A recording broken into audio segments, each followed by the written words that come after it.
that stream where Restream just died on us. Yeah. Every time we started, it's gonna. Let's see. Looks like we're good there. Hold on. Twitch, we're up. YouTube, are we up?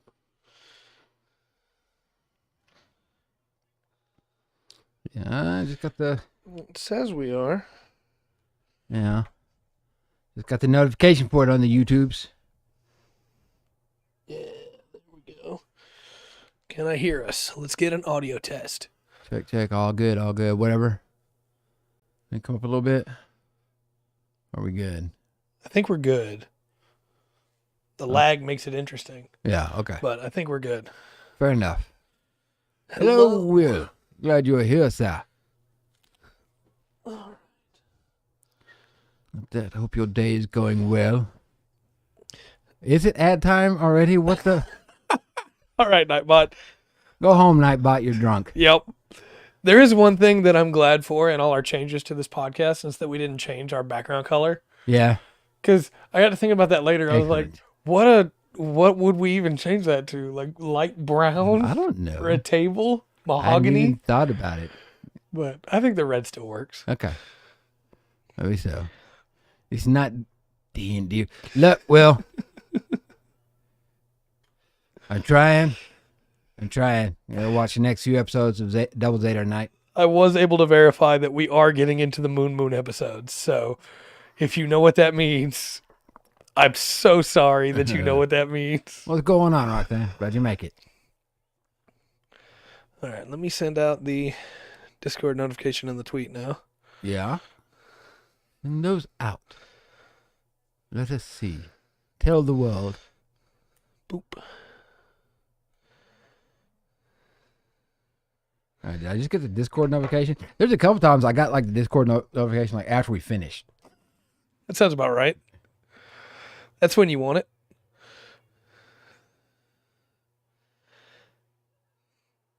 That's exactly when you want it. Yeah. My computer is not happy right now. I only have 25 extra tabs open than I normally do. Yeah. For all the websites for the stuff.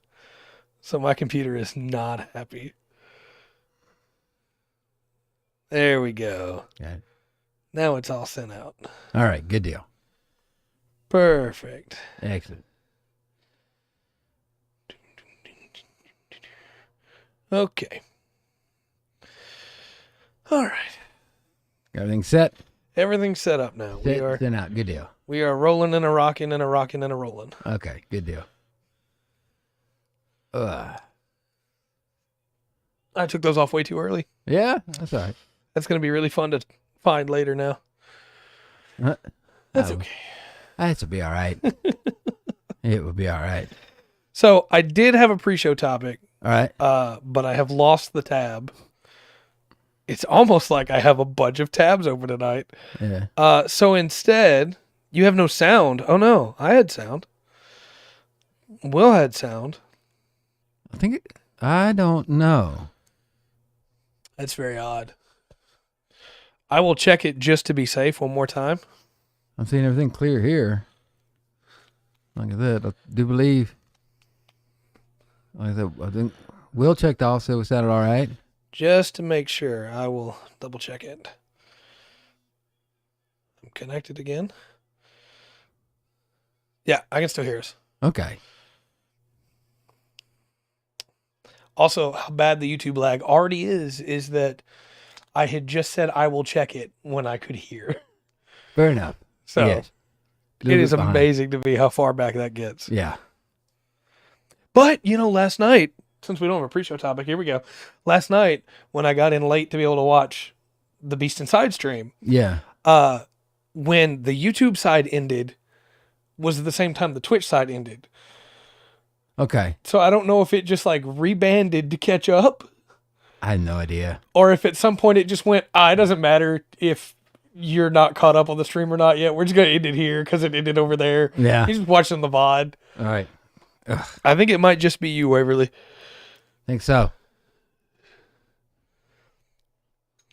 Also, what is that game?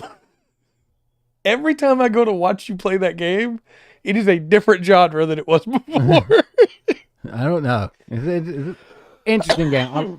I like it. I don't mind going back and playing it. I think I understand why chat keeps wanting to see it. Yeah. Beat that game. I want the storyline. Because, like, the first week, that's definitely a horror game, right? First week, you got a guy showing up in the yard, and you go to try and hunt him down. Then the next week, okay, well, now there's, like, a barn with a bunch of tools in there that are probably used to kill people. So this is still kind of horror. The next week, spies. Yeah. Yeah. So there's spies. It's during the Cold War. It's spies. And ghosts. Spies and ghosts. There was an Enigma type machine. It's not Enigma, but there's Yeah. an Enigma type machine there. There's ghosts. You keep switching back and forth between 1880s, 1870s, 1880s, and modern day. Yeah. It's a big game. Noodles. Nice. Hopefully you can get your sound figured out, Waverly. That's definitely a problem. Hopefully it's not. Is it on screen? Is YouTube itself? Well, I don't know why I'm talking. You can't hear me. Yes. You're so right. You're so right. Yeah. That's the problem that I have sometimes is if I'm recording. Yeah. Like if I get home late on a Wednesday and you're streaming, and it's like, look, this is a game. Like, what was that game the other day? It wasn't Effie. It was the other one that you played. That wasn't Beast Inside. Call the Sea. Oh yeah. Call the Sea. It's like, this looks like a cool story-based game. I want to see the start of this before I see where I'm at right now. Right. So I'm gonna leave my view up and I'm gonna mute the tab, but not the window. Okay. And then when I came back later and tried to use that tab, I was like, why can't I hear anything? But I muted the tab. You know? Yeah. But Wig go train. yeah. Well, just story-based games. I want to see from the start, you know. Fair enough. I'll stream, open a different one that worked. So, okay. Okay. Well, I'm glad you can hear us now. Yeah. Welcome. I'm sure that'll make the podcast a lot more interesting. I don't know. I think there might be something beautiful about just the pantomime. Look, take a look at us. There's nothing beautiful. That's true. That's true. Well, what do you think? You ready to get started then? Yeah, man. Okay. Let me take off the figurative glasses now. Yeah, right. Hello and welcome to the... It's right there on the screen. Yeah. I almost said the wrong one and I stopped myself. Yeah. Oh, exactly. That was a perfectly timed oof. Yeah, okay. perfect. Here we go. Hello and welcome to another exciting episode of the Full Spectrum TTRPG podcast. My name is Trey. I'm Rungren. Whew, got to get used to that. Yeah, it's all right. Yeah, we rebranded, and I really like this rebrand, honestly. Okay. I'm digging it. I put in a lot of work today because I'm really hyped for this. And I think it's because my hype level is like an inversion of my current anger level at Wizards of the Coast. But, okay. Yeah. Like the more angry I get at what they're doing, the more I get excited that we've rebranded. It also opens it up to, and you got a lot more stuff to talk about now. Yeah. Too. And I think that might also be what's exciting me is like, there's a lot of cool stuff to talk about now. Yeah. Do we want to cover the OGL stuff first before we get into the rest of the show, or? I mean, everything. No. That'd be really funny. Yeah, no, we're not doing that. That would be really. It's a next point incentive where people spend the points to get you to mime all your words. Oh, that would be expensive. The singing one is going to go up every time it's used too. Okay. I don't know. What do you think? I think we get that out of the way and go, hey, OGL stuff. We did not get the stream we were supposed to get today. Yeah. The stream was pushed back. Yeah. So Wizards has been silent. Yeah. And they have delayed. The original stream was supposed to be on the 6th, by the way. They keep pushing back.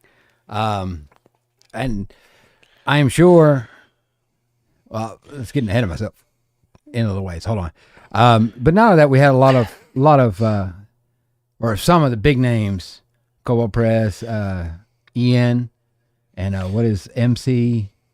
MCBM, I believe, is what it is. MC. Oh, really? Can you guess what got redeemed? Yeah. So but they're moving away from the D&D 5e. They're going to an open system. Mm-hmm. They're going to have their own systems. It seems like everybody's just going, "Hey, this sucks. We're gone." Yeah, pretty much. lot of people jumping ship. I can't say I blame them. 5 minutes, huh? Yeah, that's a long time in hindsight. Maybe have to bring it down to 3. You're welcome. Thank you, Will. The real kicker to me is that information has been leaked a bit, and now we see that many people are verifying that leak. I like 5. Yeah. And when Wizards did this, rewrote it, which I guess technically it's still not officially released. There's just been so many leaks. It makes me wonder if some of the companies like this is bull crap and everybody needs to know. Or if it's an intentional leak to try to get some feedback. That's what it feels like as far as I'm concerned. Yeah. Is that we have the people in the company saying, no, this is bad. Yeah. Maybe 3. But it changed up quite a lot of stuff. It's a big enough deal, man, that's really changed that's how big D&D is. Mm-hmm. This changes the tabletop landscape a bit. And in them not wanting to help competitors, they've helped all their competitors. TTRPG stands for tabletop RPG, tabletop role-playing game. Yes. 66,000 points left.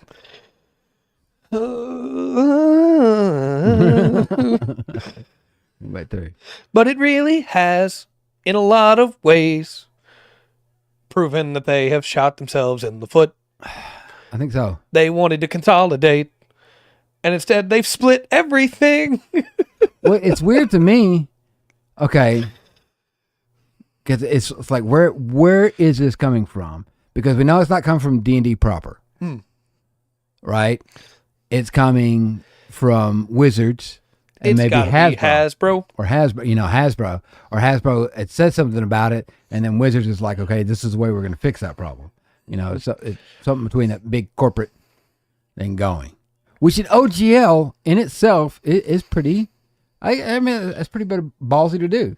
Mm-hmm. It's like, hey, use this, write you an adventure, make money, But when the guy wrote the 3.0 one, it says in there in perpetuity, which means a different thing to us lay people. If you haven't got the lawyer language dictionary, like Black's Law Dictionary or something like that, perpetuity is not forever.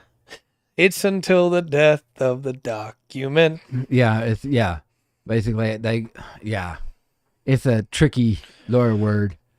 It just means in a long time. But when the guy who wrote that for, was it Wizards yet at 3.0? Mm-hmm. Okay. The guy who wrote that for that intended it for it to be in our language, in perpetuity. Right. So there would be no change. You can keep going. So. And that's when tabletop role-playing games really exploded, was back when he did that. Yeah. He got him a little bit bigger. Set him up. And see, I don't know how much, because intention is kind of an important thing when it comes to law. And I don't know if they're going to bring that up, because it's publicly stated that, that's what he believed is the 3.0 one would go on. But I don't know. He's made a petition. Okay. He wants to get it ratified. There's a word for it legally that I don't know, but it's, as you were saying, basically intent is a lot of the law. And I'm trying to sing this as well. It's the attempt to secure it. Okay. Yeah. Yeah. I've got a lot of things to say tonight, so if you could not redeem Sing Mode for like 15, 20 minutes, that would be great. Oh, we're done. Okay. Yeah, no, that's his goal right now, is to try and get that petition going of like, hey, this is what I meant from it originally. This is what it should still be today. Don't let them do this. Which he has no power to stop it, but that's why he's going for petition. But there has been some lawsuits already filed or some question, asking some questions. Look at that. But the silver lining in this is that I'm seeing more other games get Yeah. kind of spotlight on them now. Yeah. There's more games out there besides D&D. Of course, we know Pathfinder and Pathfinder Second Edition, which there may be some changes coming to Pathfinder. They're looking into that. Yeah. Because they filed the OGL for original Pathfinder is in the book under, I think it would be in there. It might be that's why I was pulling it up here. I think it's just to cover anything that might be D&D exactly. So they may have to look at some other stuff, but I don't think it's going to affect Pathfinder. I don't think it is either. I think they're distinct enough now that it would be really hard for them to do it. And I think the bad will they've already earned. Yeah, right here. This product is compliant with the OGL open game license and is suitable for use with pathfinding role-playing game or the 3.5 edition of the world's oldest fantasy role-playing game. And they don't name it there. So I think they're probably going to be okay. Yeah. Pumpkin bucket is glowing. Yeah. Could be glowing. It is. But no, Pathfinder has survived and will continue to survive as far as we can tell. Yeah. And we talked about how it opens up a lot of options, us moving from just D&D. And it really does. Like I said, I did a bunch of research today, and I'm really happy, right in the bucket, with where the TTRPG landscape is right now. Yeah. Because it's so much bigger than I thought it was by far. Right now, Faith, D&D Beyond is still going to keep going. Yeah, they're owned. Mm-hmm. So D&D Beyond, which I think is a good service. I like. Yeah. I don't want to say anything bad about it, but they're owned by Wizards and therefore Hasbro now. Yeah. I was not happy to unsubscribe from it today. Yeah. I did, but I was not. Yeah. It's still, and it's something we'll talk about tonight. As far as home games go, D&D 5e is still a legitimate option. Oh, yeah. You can use it as much as you want. They cannot stop you. They can't just walk into your house and stop you from playing 5e. No, that's not what this is about. But it does change some things. Yeah. I think because the whole tabletop role-playing game community is stronger now than it has been, and I don't know how long. Right. If ever, it's maybe the strongest ever. That some of these other games will get a little spotlight. I think so too. And they probably deserve to be talked about too. Yeah. With that in mind, should we segue into the main topic for tonight? Yeah. So we wanted to talk about the landscape, like we talked about last week, of what TTRPGs are today, because this podcast has just focused on D&D for the most part. We had a couple offshoots where we talked about Pathfinder, Rifts, Mouse Guard, a little bit of Shadowrun, a little bit of a couple other systems we have. Yeah. You and I both own a handful of systems that aren't D&D. Yeah. And then I looked up 25 more. So I don't know if we're going to cover all of them tonight, but there's a lot of cool stuff out there. A bunch of it is paid, and a bunch of it is free. Yeah. So if you're somebody that's like, hey, I want to play a TTRPG, there are some of these that I looked into that are even easier to learn than 5e.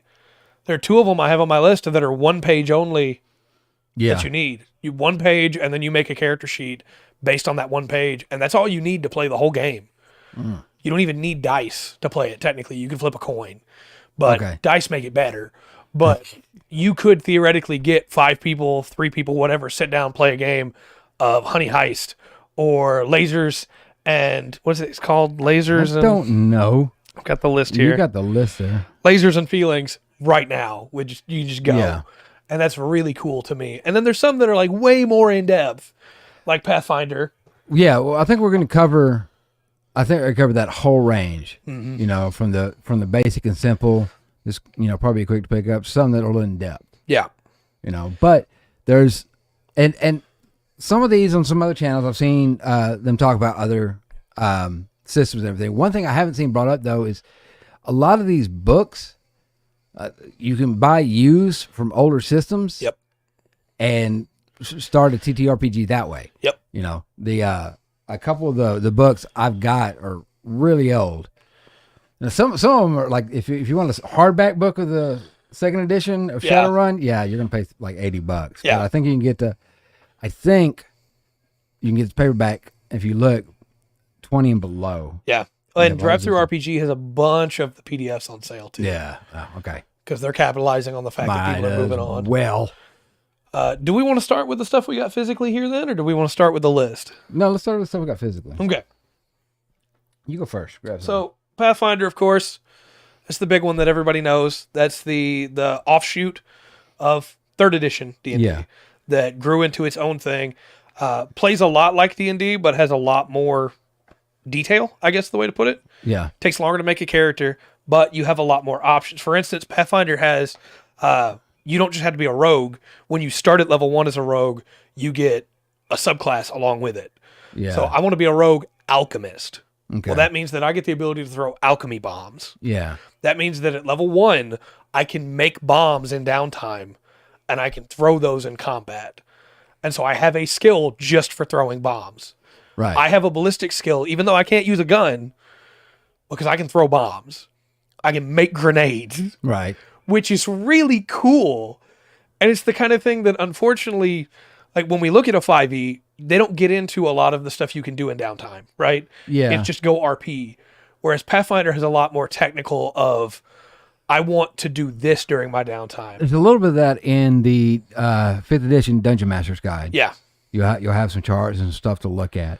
But from my understanding, it's, Pathfinder's and Pathfinder 2nd edition is aggressive. Yeah, making some bombs. It's a lot more detailed, a lot more Yeah. in depth than like 5e or 3.3 was. It really does call back to a lot of the stuff with, like, in a lot of ways, from what I was looking at today, Pathfinder 2nd edition is like the perfect marriage of, do you remember when we talked about 4th edition and how much I loved the combat in 4th edition, even though it's bad? Yeah. Pathfinder 2e seems to take the idea of, hey, we want people to always have stuff they can do Yeah. and not penalize you for it, while also adding in the complexity that was 3.5 and Pathfinder 1e to be able to make what, in my opinion, seems to be a really cool combat system. Okay. Is the RP as good? Well, that's on your table, so you don't really need a bunch of rules for that. Yeah. If you can give good rules for combat, the only downside that I see to Pathfinder is how complex it is for a new player. Right. Because it's thick. May not look like it, but it is. Yeah.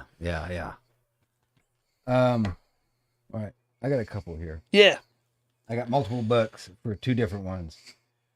So, since we're talking big and deep, I got Teenage Mutant Ninja Turtles. Yeah. Strangeness. And I've got a couple of the After the Bomb is kind of the same game. There was a licensing issue with the Ninja Turtles. And it's like the old Eastman and the Laird Ninja Turtle. It's not, it's pretty violent. And that uses Palladium, right? Yeah, this is a Palladium-based system, so that's going to be a pretty deep system. Very deep character creation, where the skills you pick, they're going to affect your stats. Yeah. They're going to affect a lot of different things, just the skills you pick. You still roll up. You still have a set of attributes and things like that. A lot more. I feel it's a lot more skill-based game. Yeah. Like you have to, like the skills you pick are going to be used. Like in D&D 5e, it's kind of set up like, well, anybody can try it. Yeah. If you roll just right, you may actually get it. Right. But it's a lot deeper system. It uses the same set of dice. Right. That the combat is okay. Now, if you've done anything in any other Palladium system, like if you play Rifts or what is it, Super Spies? Yeah. Or the medieval one, I can't remember. The fantasy one, I can't remember. don't Palladium let me Fantasy, I think. That might be the name, yeah. I think that might be it. If you play something on that, then the system for After the Bomb or Turtles is the same. So a lot of the language you'll use is exactly the same, kind of fits in those. In fact, out of all those systems, you can kind of cross over. Yeah. Now, if you take a Rifts character and put it in anything else, it's probably going to be way OP. But that's another discussion. Oh, yeah. I made a Rifts character with the Rifts Master who was on here sometime back. Yeah. When he was in town. And that character's technically legal. Mech Pilot. Technically legal for all Palladium system. Yeah. But, man. Yeah. But Palladium's very, very in-depth. Like I said, when you make your character, your backgrounds affect your stats. Your skills affect your stats. It goes, everything feels connected. Yeah. I think it's not like you have that makes any sense. It's Everything- really cool. It takes a little while, but it's Yeah. really cool. yeah. As far as I get down here, I would probably say that would be if you're going through everything, that would probably be the longest character creation. Yeah, I think on so. the games that we're going to talk about. I have one that's a little close. Yeah. It's not there, but it's a little close. And that's Call of Cthulhu. Call of Cthulhu is a very different game, but it is more role play than it is combat. There is combat. You should not be getting into combat. If you're in combat, something has gone wrong. Okay. But it takes a while to make characters in Call of Cthulhu, not because they're hard to make, but because most of Call of Cthulhu is about getting into your character's head in a world where that character doesn't want to be thinking too often. But you have to think. You're all investigators. Well, madness is Sanity checks are a thing Sanity you have to deal with. And so the more questions you ask to try and unravel the mystery, the closer you are to uncovering the Eldritch truth, which means the more that you have to... You may go insane. Yeah. So you have to roll on that sanity table a lot more. Yeah. But it really is a weird, fun system because the more you learn, the more unhinged your characters get, the more you get to do, basically. You start unlocking new abilities because you're tapping into the Eldritch truth. Ah, okay. So you can play it straight and go, hey, I don't want to look deeper into any of this. Right. Or you can dive in all the way and go completely insane. Yeah. Total insanity is a state you can reach. You still get to play that character. They don't just die. Right. And they can do really cool stuff, but they're not going to roll well on anything because they've lost it, you know? And eventually, if you're not careful, you get turned into a shoggoth. So, you know. Yeah, don't want that. Don't want that. But very cool system. Very cool system. Right. And that's set in, like Turtles is set in, or after the bomb, it's set in a post-nuclear world, or Turtles is set in basically today. Yeah. Like that. That's like a early 40s style. Early 40s, noir style. Okay. All right. So my next one I was going to show off, and I got a couple of books for it, is Shadowrun. Yeah. And this is the second edition. Now, they're on the sixth edition. Mm-hmm. And this book, the first Shadowrun was released in 1989, and they released this one either 92 or 94. I think 92. Okay. Through that, and they've, like I said, they're on the sixth edition now. Yeah. It is set in it is a cyberpunk world with magic. Yeah. Where there's elves, dwarves, orcs, trolls, as well as humans. The richest person on the planet in this world is not a human; it's a dragon. Of course. But its combat system's a little bit different because you don't have hit points. Okay. You have 10 blocks. You have 10 blocks of stun damage, and you have 10 blocks of physical damage. Okay. And you have stages. So you have like light physical damage or light stun, moderate, severe, and deadly. You know, if you take a deadly wound, you're going to be marking in a lot of boxes. Right. So if you're marking those 10 boxes on physical, you're dead. Right. Now, if you're doing stun damage, like in a boxing match, you get knocked out if you fill those up. Okay. So, as far as being deadly and like realistic on that side of it, well, of course, all the fantasy crap in there. It's got wider reflex and stuff. There's nothing realistic about it. Yeah. But still, it's the games I know is probably one of the more deadly. Yeah. Because if you don't roll well, because if you get shot, you have a stat that's called body. It's like your toughness. Yeah. And if they roll to shoot, they get a number of successes because it's all 6-sided die. And then your body, you roll it, see how well you absorb that hit. Yeah. You give it, and the successes take off and mitigate the damage and things like that. But it's someone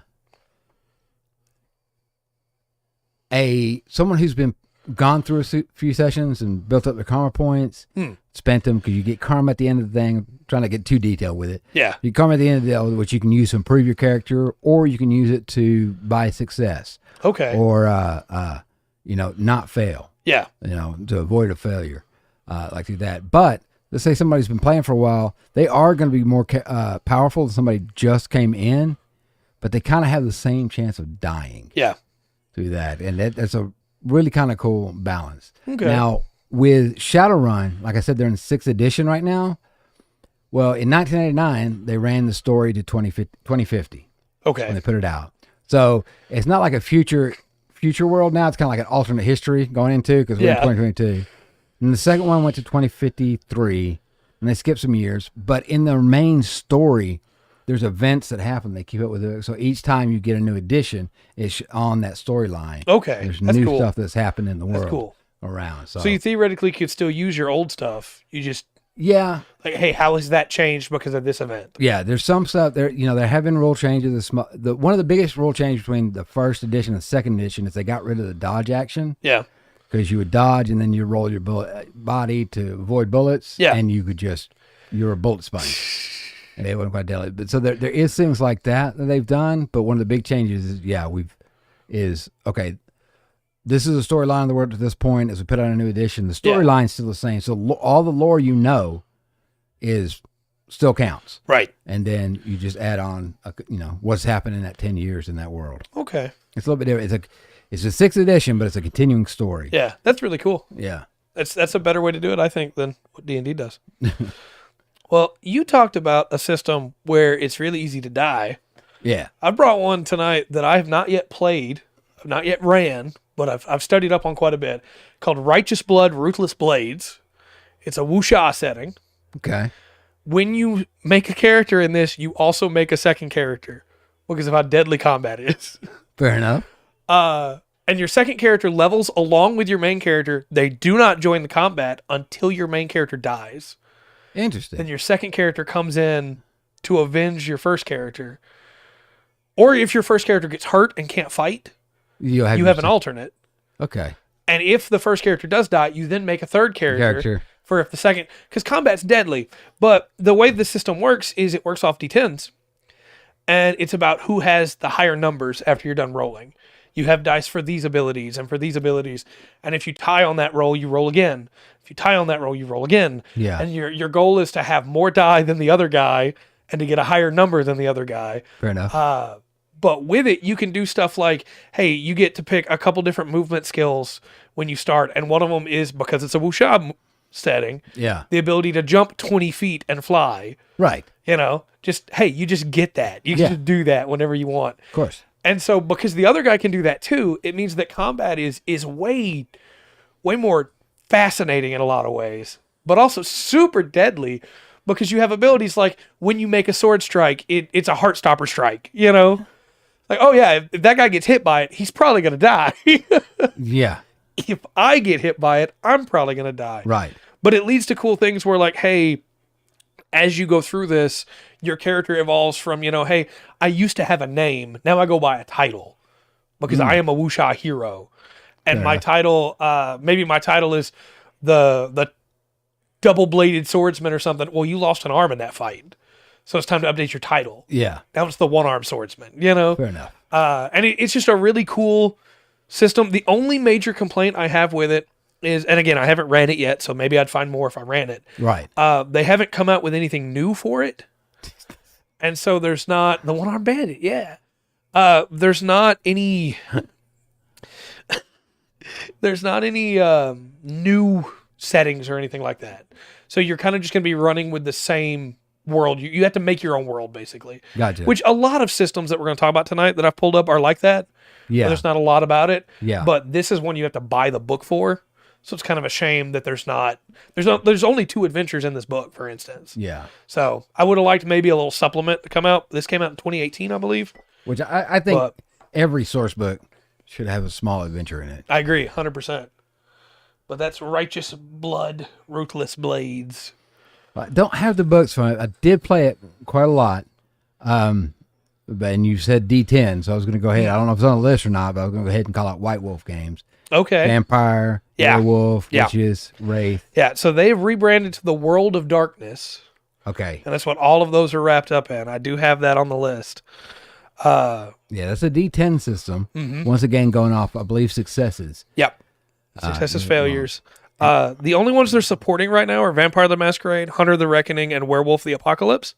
Yeah. But the old ones do still exist and obviously are still able to be played. Yeah, Wraith, I think Ghost was one. Mm-hmm. They got really supernatural. Those I had fun, a lot of fun playing White Wolf. It was in my mind at that time, because that was like my role playing heyday. Yeah. We're playing D&D, we're playing Shadowrun, we're playing Turtles, we're playing the White Wolf games when they came out. The combat was a cross of Shadowrun and D&D. Yeah. It kind of worked out, but with the 10s where you're trying to get successes, but how you thought about it was kind of D&D a little bit. That. Well, I think each one of them's so weird and interesting too. I can't speak for. It was Ghost something. I can't remember what the subtitle was. Yeah. I never played that one, but like Werewolf, you specifically have like vampires. You have the hunger, the thirst, right? Right. It's the thirst there. It's the hunger with Werewolf. Yeah. And it's you have to. Hey, my character wants to be a good person. Yeah. But this flaw is a deep-seated flaw in them. Yeah. The quote from when Vampire Masquerade came out, the quote from it was, "Monsters we are, less monsters we become." Yeah. And yeah, that's something you have to struggle with playing that. And they've got, Shadowrun's got great lore. I don't know. I think there's a little bit of lore in the books you pulled up. Turtle's got pretty good lore through that. A lot of the White Wolf games or the World of Darkness, they go deep. You've got clans of vampires. Where it's tribes of wolves, clans of werewolves, something like that. I don't know. Yeah, I think it's tribes. I think you're right. Oh yeah, but all the different ones, and it's got just a really cool, well put together backstory. Yeah. Like I said, I don't know about Wraith as much, or some of the other. Hunter's a really cool offset of it too. Hunter the Reckoning, where you don't have those superpowers, right? But you're fighting all the things that do, yeah. And that's a really cool way to twist the system. Yeah. And you only need to learn that system once, basically, because it's the same for all of them. Right. So it's really cool. Yeah. You just have to. Once you get the basic system down, you can go to any one of those games. You have to kind of learn about the new skills. Yeah. And stuff that affects you. But yeah. How does the thirst affect me versus the hunger? Yeah. All right. Well, I have another one here, and it's the last one that I brought physically, but I do have quite a few on here. And we've talked about this one before, but it's Mouse Guard. Yeah. It also uses success fails. Yeah. Though it uses success fails with 6s as compared to 10s. Okay. And it is based around the idea of, hey, and I have a different mouse-themed one on here, actually. It's really interesting. Well, this is based off Redfall, isn't it? Yeah, this is based on Redwall. It's the idea of, hey, what if you were anthropomorphic mice or squirrels attempting to, live your day-to-day. And the art is precious. The world is actually really well executed in here. Combat is not as simple as I'd like it to be. Yeah. I'd love this to be a system that I could sit down with kids, and just go at it. Right now, I'd have to sit down and work them through a combat first. Right. But I think for hey, I want to play something cute. This is great. There is a different one that I'm going to talk about later that I think is actually better than Mouse Guard, which is slanderous of me to say. Right. But I really do love Mouse Guard because it is that, hey, we're going to be fighting a bird or a snake, and it's going to be way more intense in a lot of ways than most D&D fights will ever be. And we're not just trying to put down D&D here. It's just that's our point of reference that we've been talking about all this time. Yeah. So Mouse Guard is definitely worth checking out, but it is a little bit more complex than I'd like it to be. But the art is so good. Yeah. This is one, if you collect source books, this is one you should buy. Right. Want to run a Watership Down campaign. Yeah. Yeah. Who gets a car? Rats of Nim. Do you want me to talk about the other mouse one that I have here? Or you want to? You got the list, man. You can start top to bottom. Okay. Well, I'm going to move top to bottom then, because that'd be the easiest way. Yeah. Fair enough. We talked about Rifts a little bit already. Yeah. But Rifts is like a big system. So. Yeah, the Palladium system is big. Oh, yeah. Macross, as you said, you got After the Bomb, Teenage Mutant Ninja Turtles. There's some Gundam supplements that aren't called Gundam, but that's what they are. Yeah. There's so many. There's a Lord of the Rings supplement for it. And the Rift supplement for Palladium is technically a supplement, but it is also its own system. But yeah, each one of those systems are. You can run them all by themselves, for sure. And so it's a really cool one that has a ton of lore. We talked about the World of Darkness and the amount of lore in those. Yeah. You get one of those Rifts books.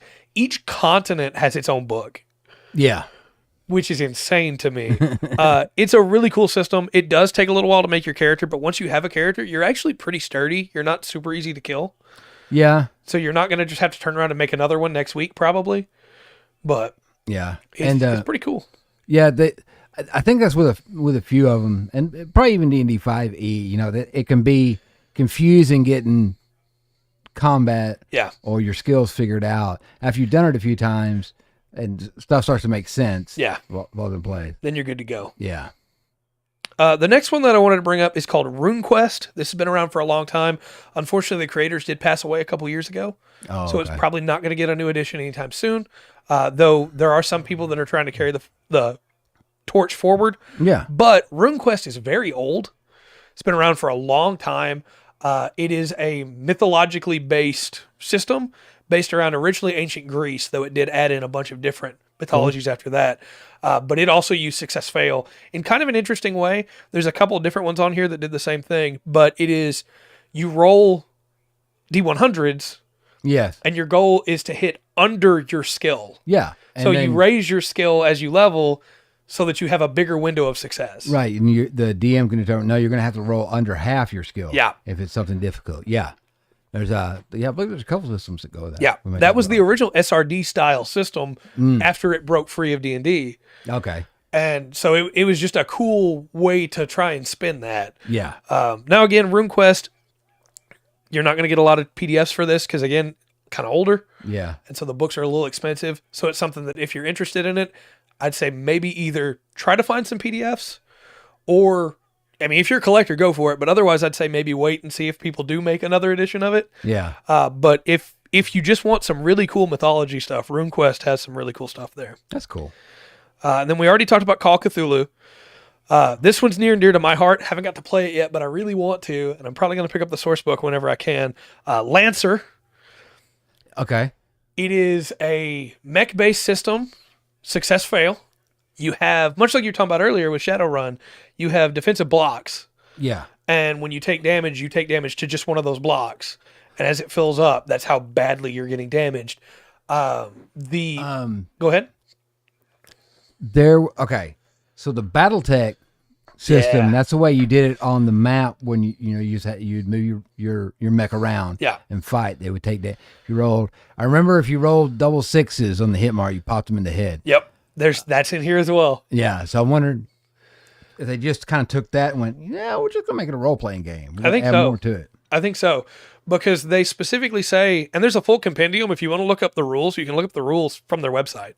Cool. So you do have to buy the books for all the adventures and stuff, but they have the rules on the website. And you can look at all the mechs on the website, and it's great. But they specifically state that when you're not in your mechs, it's free-form roleplay. You fight how you want to fight, basically. Yeah. Theater of the mind style. But when you get in the mech, you have to go to the tile set. Because that is how the mechs are balanced, around the tile set. So that's what I'm betting. It was a hexagon map. Yeah. Yeah. However, one cool spin on it is you don't start with whatever mech you want. You start with the default mech. Yeah. And as you level up, you get to spec into specific mechs. That's cool. Which I find really interesting because it means everybody starts on the same ground, but maybe your DM goes, hey, here's this magic item. And somebody goes, I want to go for that mech with that, please. Yeah. And the party slowly specializes as they play instead of at session 0 having to go, okay, well, who's going to do what role? So I wonder what their version of the Atlas is.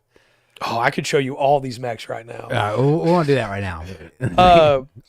This is the one that I was most excited to share with you, honestly. Okay. It's called Simbarum. And this is, what if, I know how much you love Princess Mononoke. Yeah. Mononoke has one of the coolest ideas ever in fantasy in my mind, which is the base premise of high fantasy forest. Yeah. Low fantasy town, right? Yeah. That's the world of Simbarum. That whole world is like that. It's a high-tech city surrounded by a huge forest full of creatures that are being encroached upon by the city. And it leads to the dynamic of which side are you on? Even in that, what sides are you on inside that, Yeah. Cool. And they have expanded it quite a bit with mini books. This is made by Free League, who makes a lot of cool stuff. and you can get the core rules for free, but you have to buy the books. But they have stuff for like, hey, this is now the Slavic fantasy. This is now the Grecian fantasy. Oh, cool. And so there's a lot of cool ways to expand it. It also goes off success fails, but combat is very harsh. Yeah. So it can get a little bit, Deadly. Yeah, a little bit deadly. But it's a really cool idea for a system. Cool. Also made by Free League is the One Ring, which Okay. is the official Lord of the Rings system. Yeah. Not the Palladium version of it. This is the actual, hey, this is... And not the Kickstarter Right. that was done on D&D 5e. Right. This is an actual... Free League went and got the rights to make this. And it works the same way as Symbaroum when it comes to the rules, success fails, running off of D10s. But it has... The second edition of the One Ring has just come out. And what it added in, retake, is a lot of downtime actions that are really cool. Like, Okay. my character is going to choose to take this downtime to regain his hope. Yeah. My character is going to focus on what is good and regain the hope that he lost in that last fight. You can go hang out with the hobbits for a while. Pretty much, right? Yeah. They mentioned that wits is a big stat for people like hobbits or Gandalf. Yeah. And then you have like Boromir, for instance. You don't get to play as Boromir, but I guess you could. But like Boromir, for instance, one of his big strengths is his hardiness. Yeah. Where it's like, hey, he doesn't have a lot of hope, Yeah. but he's got a lot of hardiness. Yeah. And so it's that constant battle of, what does it mean to be a hero? Take that downtime to build yourself back up to be able to. And it's a lot of travel, which you don't see in a lot of RPGs nowadays. Well, it's Lord of the Rings. Right. So I think that's really cool. And of course, you're fighting the basic Lord of the Rings enemies that you would expect. Yes. The next two I have are the Warhammer stuff. Right. So Warhammer 40K has a bunch of different settings. Glory and Honor seems to be the big one, although a lot of people are still playing Rogue Trader. None of those let you be what you want to be, really, Okay. which is kind of a shame. There's not a system out there that just lets me be... Black Crusade's probably the closest, or Death Watch, but I don't want to just be a Space Marine. I want to be the Space Marine in the midst of it.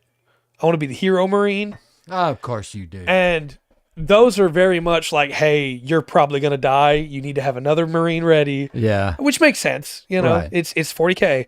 But the cool one to me is that Honor and Glory and that Rogue Trader, because then you don't get to be the Space Marines. Yeah. You're the regular people. Yeah. Super late, but you're here. Well, welcome back, Dark. We're glad to have you. Yeah, glad you're here, girl. And so that's pretty cool. That's pretty much all that setting is. And those books are expensive, Yeah. Yeah. Okay. which does not surprise me because it's made by Games Workshop. The other one is the Warhammer Age of Sigmar. Now, this is Roleplay the setting? fantasy, right? Yeah, this is the Yeah. Warhammer Fantasy one. Yeah. And it's actually really cool. So, not to say that the other one isn't, but it's called Soulbound. It's still really new. And the cool thing about it is that one of the things you can play as is a Stormcast Eternal, which is a hero that has died and whose soul has been grabbed from beyond the grave by the god of this world and put into a robot body to continue fighting. And every time you're revived, you lose a little bit more of your memory of who you used to be. Okay. And so it has a built-in you can get over death mechanic, but it costs you a piece of yourself. And I think that's a really cool mechanic to have in a game. Yeah, they sure are. They sure are. Yes. Yes, they are. I have another Free League system here for you. Yeah, kind of like Log Horizon. Yeah. This one's called Vysen. This is a Nordic horror role-playing setting, Okay. which really has some incredible art. And as far as I can tell, is also success fail. Not all of these, unfortunately, have free rules that I can look up. So I wasn't able to verify. I did watch a bunch of different videos too, trying to make sure I got it all right. Yeah. But it's success fail with D6s. And as far as I can tell, it's very deadly. But you're fighting things like Gwishkis and the Baba Yaga. And because it's not just Nordic, they added in a bunch of other ones too. Well, they traveled. Yeah, for sure.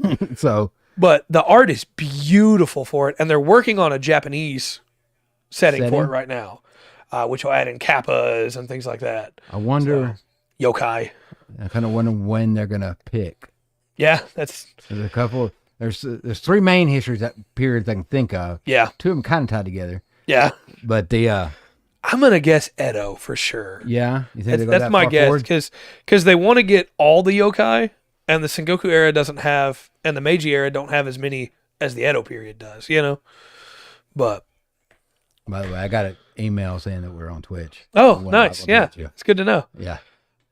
This next one that I have to present to you is really cool, but it's not going to be for everybody by far. It's called 10 Candles.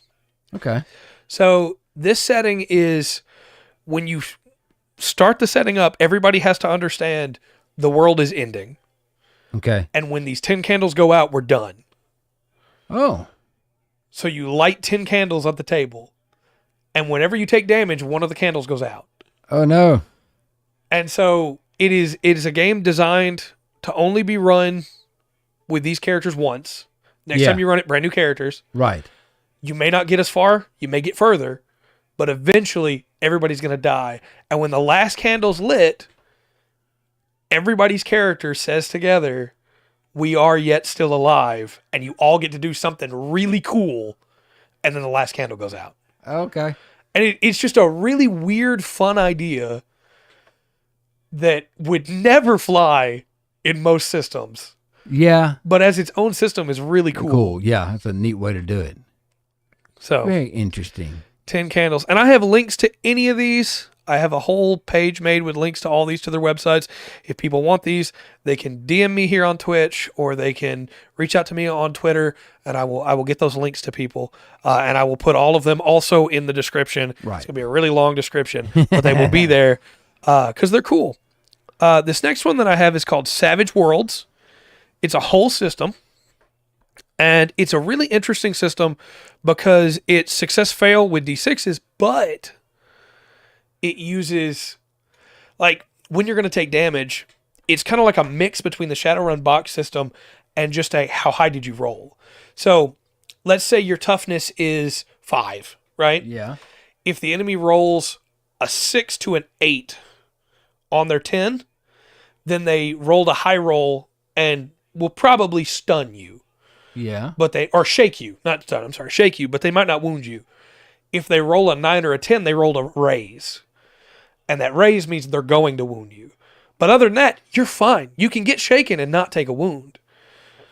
Okay. But the same works for the enemy. So it's constantly this back and forth of, hey, the big setting for this is a Wild West setting for Savage Worlds. Yeah. And so it's, hey, everybody's shooting, kind of like in a Wild West movie, Right. or in a Western where everybody's shooting, but most of the time people aren't getting hit. Yeah. Until suddenly you do hit and it's explosive. Right. You may go 5 or 6 rounds of combat with nobody getting hit, and then suddenly you get 2 headshots in the same Yeah. combat, But there's also like a really cool sub-magic system in it that mixes the idea of like a skeevy merchant snake oil salesman that can use magic to like launch projectiles and drive you nuts. I understand. Yeah. And also like a zealot that is the Western preacher, right? Yeah. That somehow he's gotten this weird power that looks just like the heckler's power, but his power heals, whereas the heckler blows Yeah. things up, and it's just a really cool dynamic. Yeah. I kind of like to play that. Tell you what, though, I try to memorize as much of Sinners in the Hand of an Angry God as I can. Yeah. And use that as much as possible. Yeah. So that's cool. And that system, you can get the core rules for free. And then if you want to buy like the Adventure Edition, I think it's like $8 on Okay. Drive-Thru-RPG. So we're getting to the weird, cool ones now. Okay. So I wanted to front load this with the ones everybody knows and then hit you with the ones that most people don't. Fair enough. This one is a really weird, interesting thing called Bluebeard's Bride. Okay. And this one's special in that when you play it, everybody needs to understand this is kind of like 10 Candles, where Yeah. you're going to play it with these characters and you're never going to play it with these characters the same way again. Because the story is that Bluebeard has taken a bride. She's allowed to go all across his castle except for one room. And instead of playing her, you play the voices in her head. Oh, weird. The party takes on the role of the voices in her head and tries to guide her so that she doesn't get killed. Oh. Okay. There was a video game. The concept was cool. I can't think of it. I can't think of the name. I can picture the game. You didn't use a controller. It was all voice commanded. Oh, okay. And the protagonist was a female. Protagonist, I don't know how they play it either. It sounds interesting. I'd have to dig into it. The core rules, unfortunately, are not free, so I couldn't pull up all that. But you talk her like out of the room. Yeah. Like, hey, she's wearing a headset. And you talk. I can't remember. It was all voice activated. And when I saw it, I was like, I thought that this is gonna get perfected in the future. Yeah. And everything's gonna use this. Yeah, it beats about, but no, it never showed up again. Golly, I want to say it was on the 360. Yeah. I cannot remember the game though. I don't remember it at all to be able to help you out, either you or Dark trying to guess. But what I think is really cool about this is I think it did have to do with that. That the whole party is trying to influence this character that the GM is controlling, right? Yeah. The whole party is trying to influence her with their roles, and each one of them is given a different role. So it's not like you come into it and go, hey, my goal this time is to save her. I'm the good guy. No, you get handed, hey, you have the role, the voice of her mother, that you can only give her advice based on things her mother has told her before. Okay. So you have to pick one of those things to throw it down. It's really, really interesting, and I'd love to play it, but unfortunately the core rules are not free. Yes. So at some point, maybe. There's a few games that done that. I'm going to have to look that up later, because apparently there's about 16, 17 games that did the voice activated thing. Oh, okay. So I need to narrow down which one I'm talking about. I got you. Yes. I can't remember it, Dark. I wish I could. It was something like that, but you talked through it. It was almost like she was in an escape room in a couple of places. Yeah. You tell her to go check the computer. You had phrases. Go through the door. And I believe at that time it just picked up on, kind of like Skyrim did with, Fusroda. You got to say it just right. And you only have connect to be able to hear you. Yeah. Have certain phrases. Sounds good, Dark. Sounds good. I've got okay, 2, 3, 4, 5, 6, 7, 8 more, and then we're done here. Okay, let's go. This next one's called Mouse Ritter. This is the other one like Mouse Guard. Okay. But this one I think is even cooler than Mouse Guard because it's super simple and the core rules are free. It's name your own price. You pay them what you want to pay them. So you can get it for free today, and when you have money later, pay them. Yeah. Or you can just pay them whatever you want to do. But the way that it works is you have a card-based inventory system for which you would just download paper, snip them out. There you go. It's super simple, and there's only 15 spells in the whole game, but anybody can find those spells in the game and cast them. That's cool. And so it really is just like a quick game. Lifeline, that's the one you're thinking of? Yes, it's in space. That's it. Yeah. Yes, that's the one I'm thinking of. And I think there was a horror one that they made later, and then another sci-fi one, like there was an Echo or something like that. But yeah, I believe that's it. Lifeline. Yes, because Who Wants to Be a Millionaire?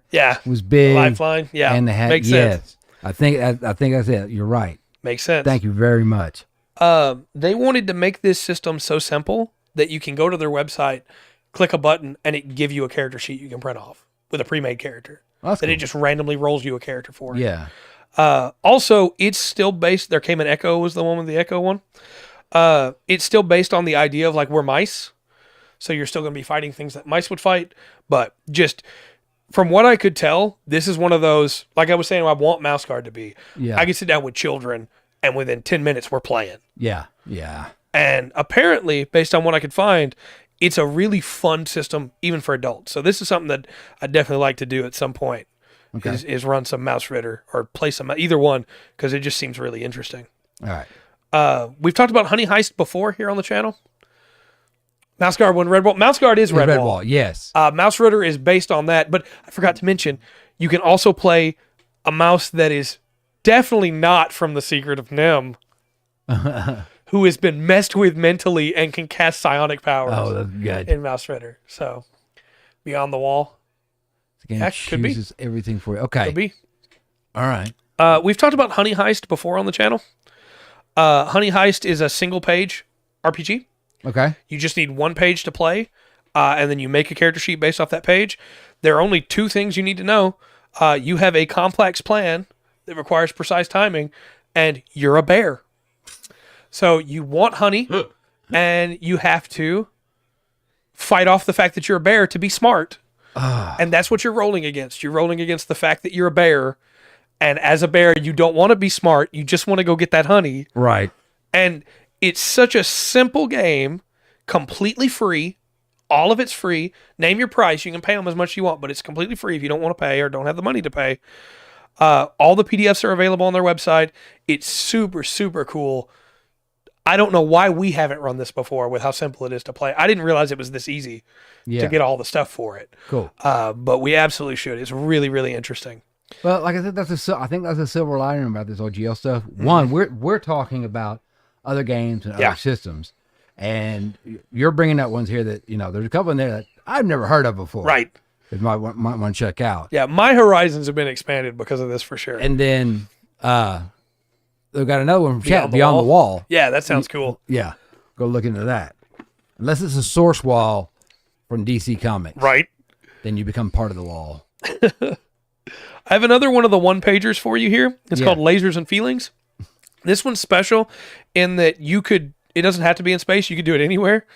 The main theme of it is that you're the crew of a scout ship called the Raptor.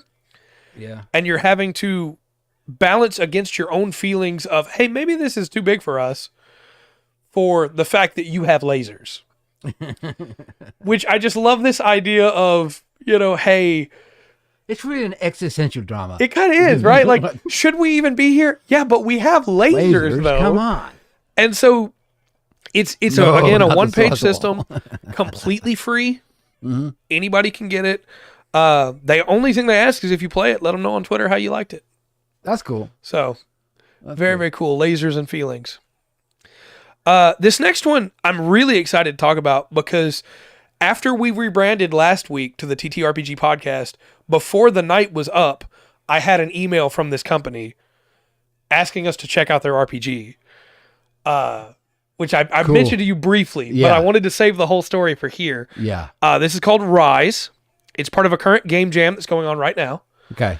It's not finished yet, but it's going to be a downloadable game. Play with mice. Yeah. The two, Mouse Guard and Mouse Rider, look great. Yeah, they do. This system is made for GMs to use using a special Rise SRD to be able to make their own systems, but you can also just play it straight. And it's the idea of, hey, your character is made to rise up. So you start kind of weak, of course, as you would guess, but you get better. And it's a 3-act structure of, you're probably not going to be doing big, huge campaigns in this. Right. You're going to be doing 4 or 5 sessions at most, probably, if that.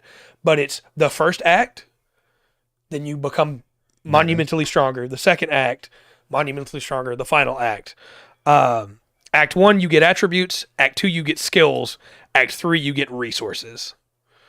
And it just slowly builds up until you get to the climax of it. Interesting. And again, it's not done yet, but it's really cool. They've got 2 variants out right now in their game jam. All right. Which are the Rise of the Apes, which is a group of apes trying to escape a laboratory. Fair enough. And the second one is the Rise of the Judges, which is based on the world of Judge Dredd. Okay, not the Book of Judges 1 and 2 from the Old Testament. I don't think that has a 3-act structure. Some of those stories in there. Yeah, they're pretty cool though. Right. But it's set in the Judge Dredd world. Yeah. Okay. And so again, they made this system for anybody to be able to use, but they are making systems you can run just straight Rise, or you can use it to make your own. Okay. And I'm thinking about trying to make something with it. All right. Okay, so the last leg of this here, I have 4 more. These are all incredibly weird. All right. This first one is called Liminal Horror. Do you know what a liminal space is? Yeah. Okay. It's that. Your character's only goal is to survive. The party has been dumped into a liminal space. They've woke up in the back rooms or something like that. And, we got to hydrate. We did. You're right. And the setting you put the players in is just as important as what they have, right?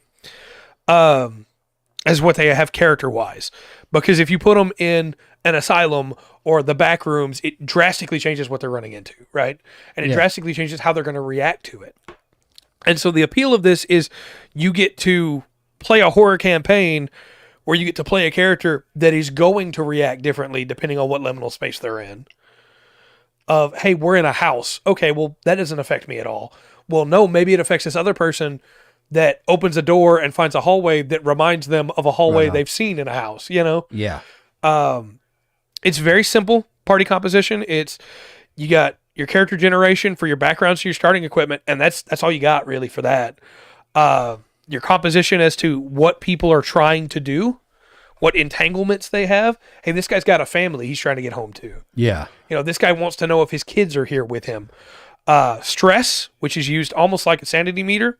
Okay. Fallout, which is, hey, what happened to your character that broke them a little bit inside that they've fallen into this liminal space. And then modular rules, can't find the horror game, I'm sorry, that are just like, hey, these are here to support the system. We can change them a little bit as we go. Maybe this wall doesn't go there. Delta Green, is that the one you were talking about? Delta Green. Isn't that it? That's one of the Cthulhu expansions. Yeah. Delta Green. Oh my gosh. Now you got me thinking about the other one. But this one is completely free. Liminal Horror. You can download all of it from the website. All the rules. There's not a lot of rules because, again, it's mostly based on being there and seeing how it goes, you know? Yeah. No, this is Liminal Horror, Dark. Really cool new system that has just recently come out through Goblin Archives. Yeah. It is a liminal horror game, and it's called Liminal Horror. Yeah. Both. Interesting name. Yeah. This next one is called Mothership. And what I like about it is it's completely free. Yeah. Has a really cool character sheet that is a flowchart. So it's really easy to make characters in. It's really easy to carry people because you start at one end and you end at the other. It's not, hey, you're going to be bouncing around this sheet. You start here, you end here. And then each player also gets a cheat sheet of the stuff they can do. That's cool. You can print all that stuff off. The whole point of it is you're on a ship. There's distress signals. Go check them out. Yeah. And that's what leads to all the stuff. It's still really new. So there's a lot of other stuff that's going to be coming, like resource documents, adventures, things like that aren't currently available. Okay. Right now, you just kind of have to use the rules to make your own stuff, but it's completely free, and people really seem to like it so far. I haven't got to play it myself, but people really seem to like it so far. Okay. I have two more for you. Right on.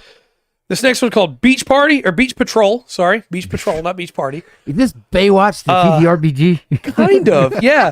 There's even rules for slow-mo mode. But it uses tiny D6, which means it uses the D6 system, and you run a roll under your number. Yeah. Right? What's cool about this is you could take this and Mothership or Lasers and Feelings, and you could go from one to the other because they all use tiny D6.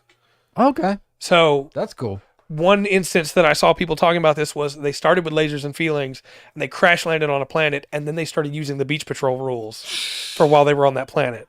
But you'll have stuff like, hey, what is your character's lifeguard traits? What is your character's vehicle training? And you're going to be able to use that to be able to keep going. And again, completely free. You can download it all right now. Really love the idea of, hey, here's our system. You can just play it. Yeah. Yeah. Then the last one I have for you is kind of, I mean, they've all been weird, but this one is strange. This is 5 Torches Deep. And so it is trying to be familiar to people that have played 5e. Okay. It uses the skeleton of 5e, right? All right. But it is so much simpler in a lot of ways.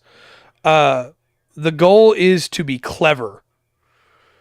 Okay. So your whole goal is to try and outthink the enemy instead of just, I'm going to defeat them. Because you've been in the dungeon for a while. You know what you're doing. Yeah. And so you're going to try and utilize your stuff. But I pulled up the PDF for this because it's free and available. And let me pull this back up here. It's got some really cool stuff in there when it comes to the way that Magic works. I may just have to re-download it again because unfortunately all the PDFs that I pulled up just have the same PDF logo on them. That's not helpful. All right. Well, we'll worry about that later. But Okay. The big thing is it's streamlined. So 4 classes, 4 races. Each one of them are individual and like unique to this, but are based on the idea of a 5e class. 6 basic ability scores, but special attention has been paid to ensure that ability scores and modifiers have a mechanical impact. So instead of just you have a strength score and now the DM has to like tell you what you can do with that, it's your strength score defines how much you can carry. That's all it does. Okay. That's what your strength is. Your con is how many hours you can go without rest. Your charisma is the number of retainers you can command. So it's you have a very simple tool set, and it's what you do with that tool set. Wow. And there's a level cap of 9. You can't go above that. Okay. So players are a lot weaker, obviously. Yeah. But it also means that you can have smaller scale encounters that won't just get steamrolled over. Like a room of goblins now matters. Yeah. In a way that it can't in 5e, right? It's just got a lot of really cool stuff to it. And I wanted to save it because when we talk about weird, we could look at like Beach Patrol or Tin Candles. Those are weird, interesting settings. This is just the idea of, hey, what if we made 5e easier to play? Yeah. And also made it not grindy or hard, but the idea of what 5e was originally. Like, this is what Lost Mines of Phandelver was, right? Yeah. It's, hey, this first encounter's deadly. Yeah. You got 80 goblins. But if you play it smart, it's not deadly anymore. Right. And so that's what I really like about this system. It seems like it'd be pretty cool to run. The core rules are free, but if you want to get the watermarked PDF, that's $10 if that matters to you. And then the physical book is $21.70 if you want that. So Fair enough. You know. Well, Delta Green, I think, like I believe Delta Green is an offshoot of Call of Cthulhu, and that's kind of the way Call of Cthulhu is too, Dari. It's a lot of how many players are smart. I'm the forever DM, so I'm not answering that question. And also in the, like Call of Cthulhu, jumping back to it and Delta Green, I think the closer you get, the more answers you get, the more your sanity is at risk. Yeah. The closer you get to the mystery, the more you unravel. Yeah. Which is a cool way to do it, but I think one of the important things we need to mention here, we've covered a lot of different TTRPGs. Yeah. Not all of these are going to be for everyone, right? Some of these we got excited about and talked about tonight, we might play and go, yeah, that's not for me. Yeah. But there are some that are more not for everyone than others, right? There are people that would never be able to sit down to 10 candles knowing that everybody's going to die at the end of it. Yeah. And be able to walk away from that table happy. There are people that cannot play Call of Cthulhu because they can't deal with the character losing their mind, right? There are people that want something way more serious than Honey Heist or Beach Patrol, you know? Yeah. But I think when we look at TTRPGs, and it's partly why, again, I'm so excited right now, is that everything is so open before us now. Yeah. There's so many different avenues that we could take and talk about stuff. It isn't explore this. Our house survive. Bristol's Green. Basically, detectives. There's rarely combat. Yeah. Yeah. Yeah. I've heard. I don't know for sure. I've heard that about that universe. Yeah. Well, there's rules in Call of Cthulhu for surviving combat, but it's not easy. Yeah. But again, you know, we've gone over a lot of games here, and there's a lot of stuff. Obviously, there's even more because if you go back looking, you're going to have a lot of IPs have. Star Wars has tabletop. Aliens. Yeah. Ghostbusters. And there's probably a few more. Those three are coming to my head right now. That's what I can think of. Yeah.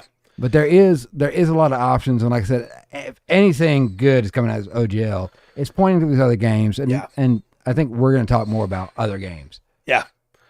keeping my characters alive. Right on. Right on. Speaking about talking more about other games, we don't yet have a good plan for the chart this podcast is going to take throughout the year. We were really honestly hoping when the year started that we would not have to rebrand. Though I'm excited now that we did. There's so much available. So if chat, as we're moving through the next couple weeks and months, there's some of these that you'd like to see us talk about more, let us know. But otherwise, we're just going to have fun with it. Just a guess. I think Mouse Guard's going to be at the top of that list. Yeah. Mouse Guard, Mouse Raider both seem really cool. Yeah, know that. I'm digging into Shadowrun, familiarizing myself again. Oh, Lord. So you basically do everything the same. We talked about Pathfinder right at the start. Yeah, we did. We talked about it and 2 and point out the OGL in it. And it's Paizo's going back and looking. I don't know what they're going to change because they've tried to avoid anything directly being D&D but based on D&D, so they got to double check some stuff. I don't know. I'm excited for that new Kobold Press setup too. Yeah. The new setting there. Yeah. I'm sure you could. I know you would. I want to see the stuff that Colville's making too. I want to see the. Well, I'm kind of wondering. It seems like a good idea. It seems to me that those few people that are at the top should kind of write back and forth and go, "Hey, this is going to be the system we use." Yeah. So they all have one system. Yeah. I have played both Armello and Tooth and Tail, and they're pretty good. Armello is a board game style where you roll dice and conquer territory. You play as animals that are anthropomorphized, and Tooth and Tail is a little bit more of a strategy style game. Oh, okay. Both very cool though. I'm a huge. I'll put it this way: when we talk about Redwall, Brian Jakes, miss his writing every day, is and has been my favorite author for most of my life, and I unfortunately never got to meet him at a signing, but I did get to meet his son at a signing. Nice. And after his father's passing, I sent a letter that his son replied to, and I still have in my bedroom at the house, safe, because it means so much to me. I love that series of books. All right, so we may jump into that one. We got a couple ideas out of this, or might check in some other ones. Like I said, that's a long list. And that we probably wouldn't have looked at or even considered before. So, take it as anything. Yeah, I think that's kind of what it came down to, Dart, is in the second edition, there's some stuff that are going to, and this is not one, but like the example would be the Beholder, they would change that to write a series together. I think it would. Oh, the Feast would be so good. There'd be at least 2 full paragraphs just on the scones. Yeah, look, all I'm saying is when we talk about the name of the planes makes sense. So I think Pathfinder 2E is going to change some stuff. You're right. I don't think they're going to worry about the first edition of Pathfinder. Yeah, I don't see why they would. I don't do that. When we talk about NPC names, I know I haven't DM'd in a while, but whenever we run into NPCs and they have names that sound like I was really clever coming up with them, it's because I stole Ambrose Spike straight out of the first book of Redwall. Oh, okay. You steal everything. Yep, so that's the way you do it. Yeah. Steal everything. Such a good name, Ambrose Spike. Oh. Look, all I'm going to say real quick is Moral Fox is one of the best books in the series, and the fact that people don't give it a chance. I need to do a video on... Why have I not done a video on Redwall? I don't know. I need to do a video on Redwall. Yeah, just, we're going to cover a lot of these moving forward. There's a lot of them I'm really excited to talk about. A lot of them I'm really excited to play. Yeah. At some point, I'm going to buy that Lancer book. It's not cheap, but I can't not buy that Lancer book at some point. Fair enough. And maybe we can do a deep dive on that then. And then I have a very good friend that has, might as well be a brother, that has a lot of the Macross stuff for Riffs. So... Exactly. That's why you steal everything. That's right. Both of you in the same ballpark there. Yeah. So. Yeah, I don't know. There's other new systems coming too that we don't have all the information on yet. There's going to be a Macross. That's and I think I have to double check. I think there is some Macross news. Yeah. That's what I was gonna say. There's Avatar's got some stuff coming for TTRPG. Yeah. Macross is making moves again. Yeah. And might be coming back to Rifts full time. And so there's some cool stuff coming. And I think a lot of it has been pushed forward because of the stuff with the OGL. Where people are going, oh hey, no, people want third party stuff now? Okay. Yeah. Yeah, like Airbender. Yeah. Yeah, yes. That's gonna be a cool system, I think. That's gonna be a very cool system. Well, a lot of it I can understand if you don't want to give people an OGL. Yeah. But don't go for almost 2 decades letting people do that and then cut them off. That's exactly right. Yeah, metal bending. That's cool. So we'll talk about something next week. We're gonna figure out what that is. Yeah. But we have a lot of options, and again, that's what I'm most excited about with this. Is I mentioned to you earlier that I feel more creatively inspired with this show than I have in a long time. Yeah. Because it felt like we had kind of found a niche that we were in, and it was a good niche. Don't get me wrong. I liked what we were doing, but we were kind of stuck in what we were doing. Yeah. Whereas now it's, yeah. We could take any one of these systems that we talked about today and go, okay, we're going to talk about how you would add this monster to any system. And this monster is based on mythology. Or we could go, you know what? We want to talk about how Shadowrun could be used in a world today. You make your own Shadowrun world this way. So many options. Yeah, yeah. You'll need a cheat sheet. Make you a cheat sheet of snappy comebacks. That's right. And keep it with you. Call somebody Twinkle Toes. Right. All right, then. I guess we should probably wrap this up. Because I could just keep talking about how excited I am about the future. Well, I think we pick a couple of these. Mm-hmm. Like, my thing is you take Mouse Guard, really kind of slow down. I'll go through Shadowrun. Yeah. And do that. And we'll deep dive into a couple of these. Yeah. As best we can. And then I'm going to bug Dark about Pathfinder 2. And then we'll try to get something worked out there. At some point, I'd love to do a deep dive on each of these systems. Yeah. Because there's so much to love about each of these. I really want to dig into a couple. I forgot to mention one. I can't believe I skipped it on the list. There's a full system for the Expanse, from the Expanse novels. Okay, yeah. That allow you to have the differences, and it's racial differences between Earthers and Belters. And it's really cool. Stuff like that, we could have a whole episode on that stuff,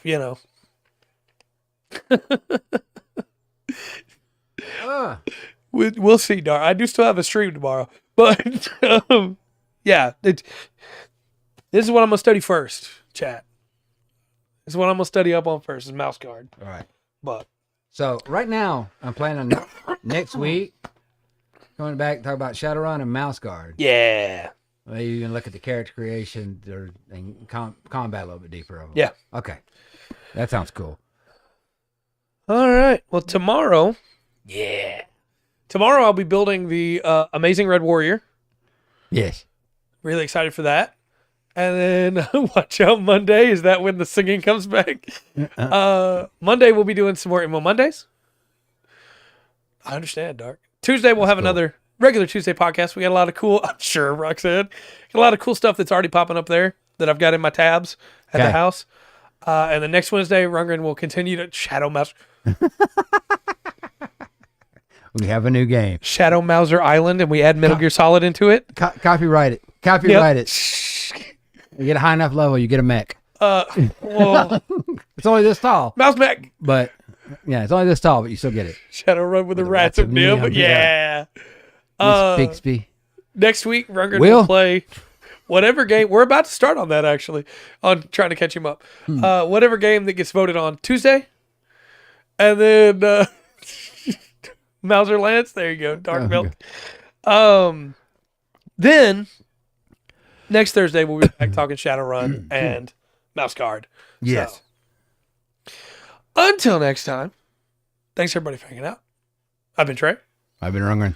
And this has been the Full Spectrum TTRPG podcast. Remember to always enjoy the full spectrum that TTRPGs have to offer. Bye, y'all. Good night. Be cool.